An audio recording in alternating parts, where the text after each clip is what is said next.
ये भारतीय जनता पार्टी तिरंगा के साथ दंगा भी फैला सकती है। ये जो तिरंगा फहराने का कार्यक्रम चल रहा है, वहीं मैं सावधान करना चाहता हूँ। ये भारतीय जनता पार्टी तिरंगा के साथ दंगा भी फैला सकती है। तिरंगे के साथ दंगे का नाम जोड़ना ये बहुत दुर्भाग्यपूर्ण है। अखिलेश यादव को अपने इस बयान के लिए माफी मांगनी चाहिए कि वो भारत के राष्ट्रीय ध्वज तिरंगा, जिसके साथ एकात्मता का भाव जुड़ता है, जो किसी जाति का नहीं, किसी पंथ का नहीं, किसी मजहब का नहीं, अखिलेश यादव जी को रह रह करके अपने कार्यकाल के दंगों की याद सताती है कि अपने कार्यकाल में कैसे पूरे उत्तर प्रदेश के हर जिले में उन्होंने दंगा फैलाने का काम किया था। अखिलेश यादव ने कहा कि भाजपा तिरंगा यात्रा के साथ साथ दंगा फैलाना भी फैला सकती है। उन्होंने कहा है कि भाजपा प्रदेश में कई ऐसी घटनाएं भी करा सकती है जिससे समाज में दूरियां बन जाए। अखिलेश ने कहा कि आपको याद होगा कि कासगंज में भाजपा के लोगों ने तिरंगा यात्रा के नाम पर हिंदू मुस्लिम का दंगा करवाया था। भारतीय जनता पार्टी जिस संगठन से निकली है, उसने कभी तिरंगा नहीं फहराया।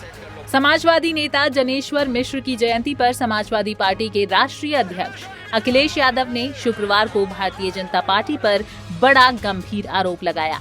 लखनऊ के जनेश्वर मिश्रा पार्क में अखिलेश यादव ने जनेश्वर मिश्र की प्रतिमा पर माल्यार्पण के बाद मीडिया को भी संबोधित किया। अखिलेश यादव ने कहा कि भाजपा तिरंगा यात्रा के साथ साथ दंगा भी फैला सकती है। उन्होंने कहा कि भाजपा प्रदेश में कई ऐसी घटनाएं भी करा सकती है जिससे समाज में दूरियां बन जाएं। अखिलेश ने यह भी कहा कि आपको याद होगा कि कासगंज में भाजपा के लोगों ने तिरंगा यात्रा के नाम पर हिंदू मुस्लिम का दंगा करवाया था। ये जो तिरंगा फहराने का कार्यक्रम चल रहा है, वहीं मैं सावधान करना चाहता हूँ। ये भारतीय जनता पार्टी तिरंगा के साथ दंगा भी फैला सकती है। ये तिरंगा यात्रा के साथ साथ समाज में कहीं ऐसी घटना भी करा सकती है जिसमें समाज में दूरियां बन जाएं। आपको याद होगा कासगंज में भारतीय जनता पार्टी के लोग ही तिरंगा यात्रा के नाम पर वहां पर किस तरीके से हिंदू मुसलमान का दंगा कराया था।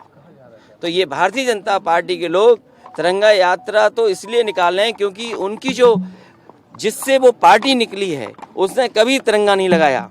और लखनऊ में अगर तिरंगा सबसे बड़ा देखोगे तो जहां हम और आप खड़े हैं, ये वही स्थान है जहां सबसे ऊंचा तिरंगा लगा हुआ है। अखिलेश यादव ने आरएसएस पर तंज कसते हुए कहा कि भारतीय जनता पार्टी जिस संगठन से निकली है, उसने कभी तिरंगा नहीं फहराया।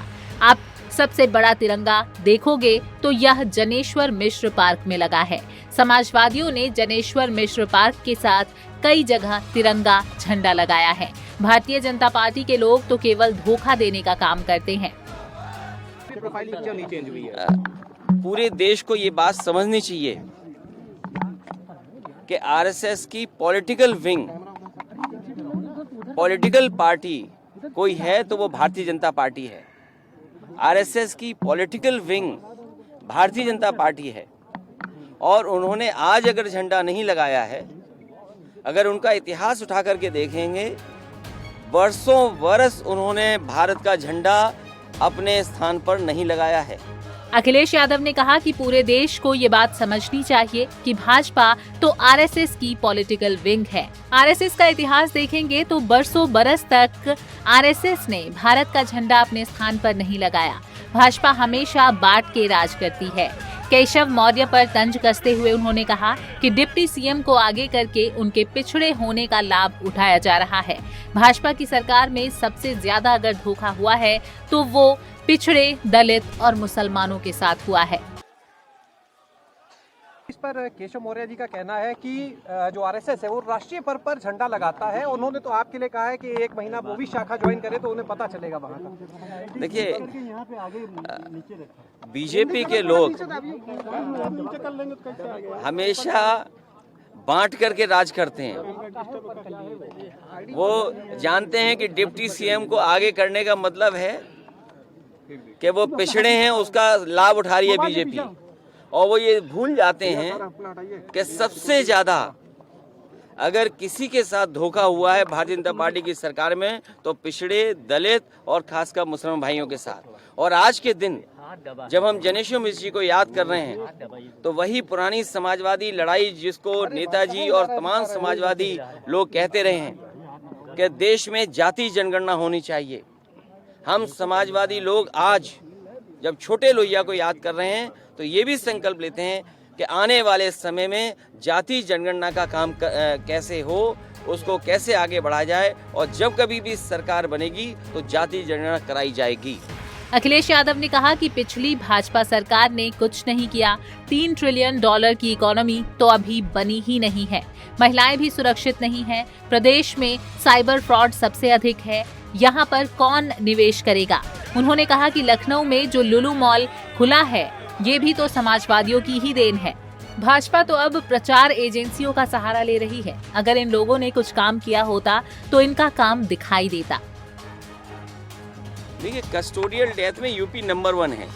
अगर आप नंबर 1 की बात करेंगे, क्योंकि ये सरकार ये महसूस करती है, मुख्यमंत्री जी खुद महसूस करते हैं कि उनके काम काज से $1 ट्रिलियन की इकोनॉमी नहीं बन सकती। वो जानते हैं, क्योंकि 5 साल जिस तरीके से उन्होंने काम किया है, ये बीजेपी के पास सूझबूझ नहीं है कि $1 ट्रिलियन की इकोनॉमी कर लें।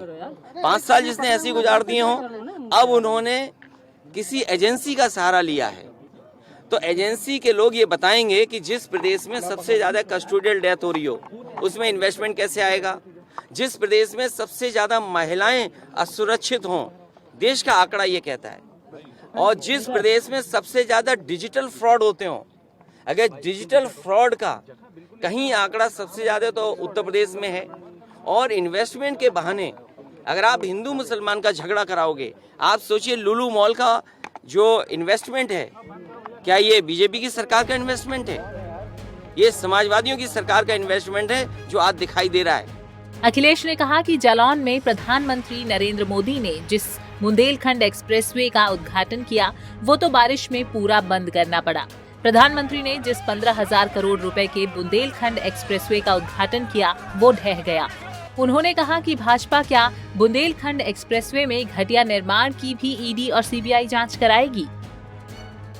अभी सरकार ने बुंदेलखंड एक्सप्रेसवे बनाया था, प्रधानमंत्री जी से उद्घाटन कराया, उद्घाटन होते ही बारिश हो गई, पूरा का पूरा बुंदेलखंड एक्सप्रेस इन्हें बंद करना पड़ा। आप लोग जानते हो इस बात को कि जो उद्घाटन प्रधानमंत्री जी ने किया वही बुंदेलखंड एक्सप्रेसवे ढह गया। क्या बुंदेलखंड एक्सप्रेसवे की ईडी जांच होगी? क्या सीबीआई जांच होगी? जो 15,000 करोड़ का एक्सप्रेसवे है, प्रधानमंत्री जी ने उद्घाटन किया हो, अगले दिन ढह गया हो, क्या इसकी ईडी जांच होगी? क्या सीबीआई की जांच होगी? वाराणसी जेल से एमएलसी बाहुबली ब्रजेश सिंह को रिहा होने पर अखिलेश यादव ने कहा कि सरकार के लोग 3 से 4 घंटे वाराणसी जेल में उसके साथ बैठते थे, अब बाहर बैठेंगे। मुझे याद आ रहा है कि बनारस के लोग बताते थे कि सरकार के लोग जेल में 2-2 घंटे बैठते थे। सरकार के लोग जेल में 3-3 घंटे बैठते थे बनारस में। तो स्वाभाविक है, और ये तो हाई कोर्ट का और कोर्ट का फैसला है, तो कोर्ट का फैसला तो सबको मानना ही पड़ेगा। वहीं अखिलेश यादव के तिरंगा पर दिए गए बयान पर भाजपा ने नाराजगी जताते हुए माफी मांगने को कहा है कि वो तिरंगे के साथ दंगे का नाम जोड़ना ये बहुत दुर्भाग्यपूर्ण है।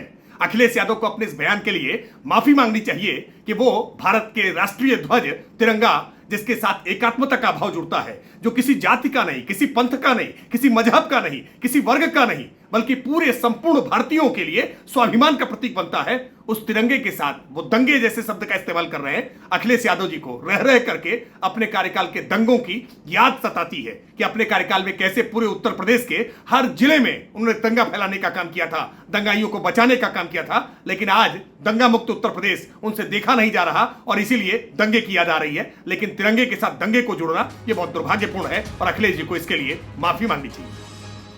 वहीं अखिलेश यादव ने कहा कि हम समाजवादी लोग आज छोटे लोहिया को याद करते हुए संकल्प लेते हैं कि आने वाले समय में जाति जनगणना कराने का काम किया जाएगा। जब कभी समाजवादी सरकार बनेगी तो प्रदेश तथा देश में जातिगत जनगणना कराई जाएगी। पंजाब केसरी टीवी के लिए लखनऊ से अनिल सैनी की रिपोर्ट। हमसे जुड़े रहने के लिए हमारे YouTube चैनल को सब्सक्राइब करें और नई वीडियो की नोटिफिकेशन के लिए बेल आइकॉन को दबाएं। अगर आप ये वीडियो Facebook पर देख रहे हैं तो लाइक जरूर करें और ज्यादा से ज्यादा शेयर करें। धन्यवाद।